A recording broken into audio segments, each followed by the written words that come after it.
Good morning, everyone.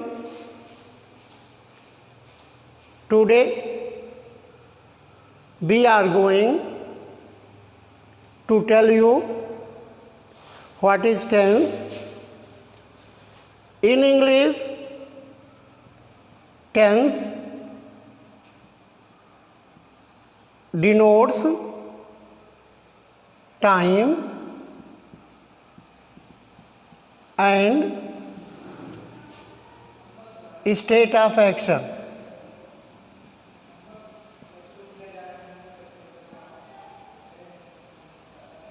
तो tense का मतलब यहाँ टेंस का मतलब समय से होता है, जिसे हम दूसरा नाम काल के रूप में जानते हैं।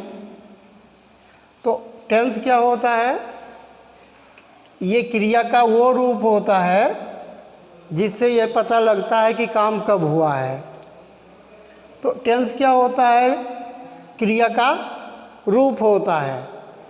Tense the form of verb which denote time and state of action is called tense.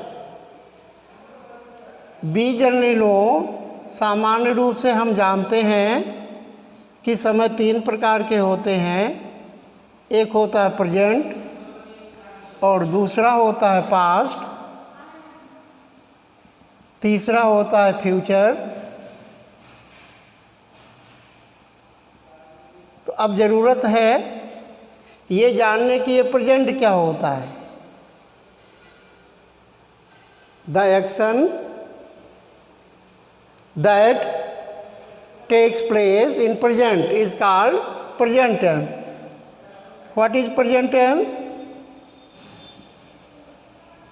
Present tense क्या होता है? Action takes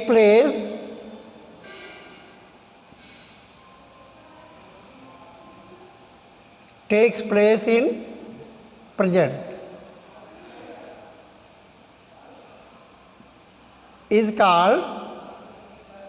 is called present tense.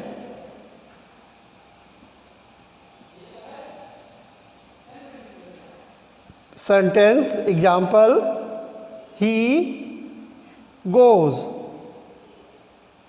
to school. Here the verb goes is written in first form singular number. Singular number.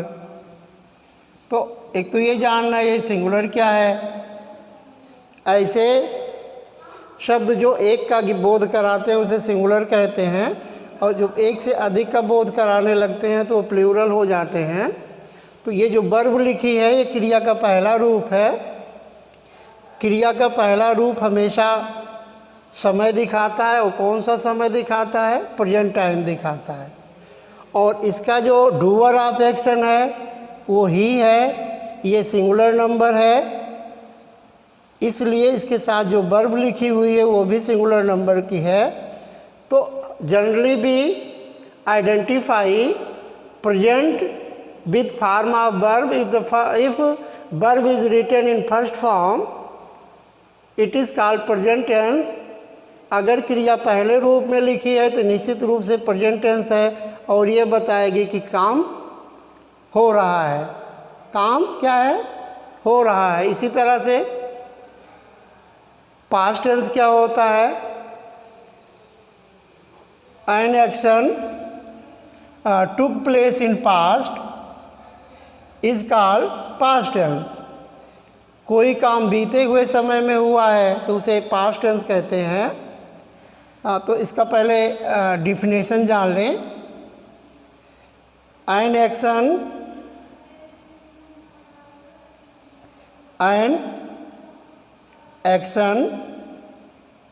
Took place in past is called past tense.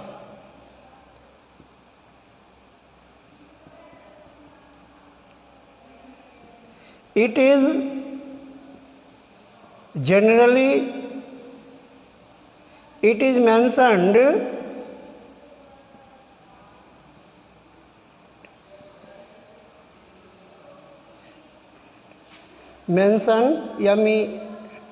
mentioned by second form of verb.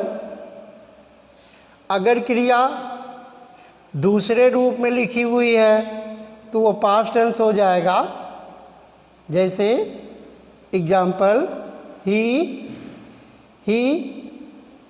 Went to school. ये क्या हो गया? ये verb जो लिखी है second form में लिखी है, इसलिए ये पास्ट टेंस है, ये बीता हुआ काम बताएगी। तो अगर क्रिया का वह रूप जो काम बीते हुए समय में हुआ है उसे हम पास्ट टेंस कहते हैं। क्रिया का दूसरा रूप ये दिखाएगा काम बीते हुए समय का है, इसलिए ये पास्ट टेंस है। इसी तरह से फ्यूचर टेंस जानने के लिए हमें वाक्य को देखना है। ऐसे कथन जिसमें विल और शैल लगा होता है वो पास्ट टेंस होते हैं। तो पहले डेफिनेशन जानो, फ्यूचर टेंस क्या होता है। Future tense, an action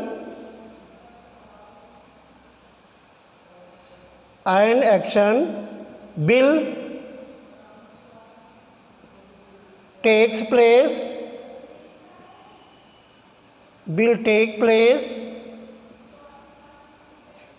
Here take place means होना। in future is called future tense।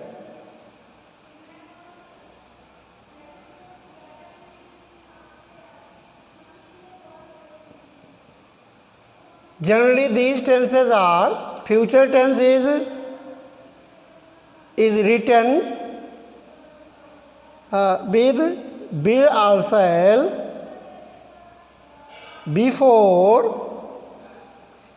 before first form of a verb। जिस वाक्य में क्रिया के पहले रूप के साथ will और shall लगा होगा, यह निश्चित रूप से बताएगा कि जो एक्शन होगा ये आने वाले समय का एक्शन है, ना तो वर्तमान का एक्शन है, प्रेजेंट का एक्शन है, और ना ही ये पास्ट का एक्शन है। तो इस तरह से देखा गया कि जो समय दिखाना है, टाइम टेंस का काम है टाइम बताना। तो ये टाइम तीन तरह के होते हैं, एक प्रेजेंट होता है, एक पास्ट होता है, एक फ्यूचर होता है। प्रेजेंट वो होता है जो सामने हो रहा होता है। ऐसे क्रियाकलाप जो आँख के सामने, व्यक्ति के सामने घटित होते हैं उसे प्रेजेंट कहते हैं। और ऐसा क्रियाकलाप जो बीते हुए समय में होता है उसे पास्ट कहते हैं। यह क्रिया के दूसरे रूप से दिखाया जाता है और प्रेजेंट क्रिया के पहले रूप से दिखाया जाता है।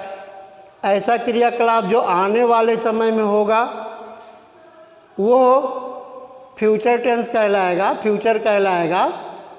तो उसमें क्या होगा, विल और शैल लगा होगा, इसी के साथ क्रिया का पहला रूप लिखा होगा।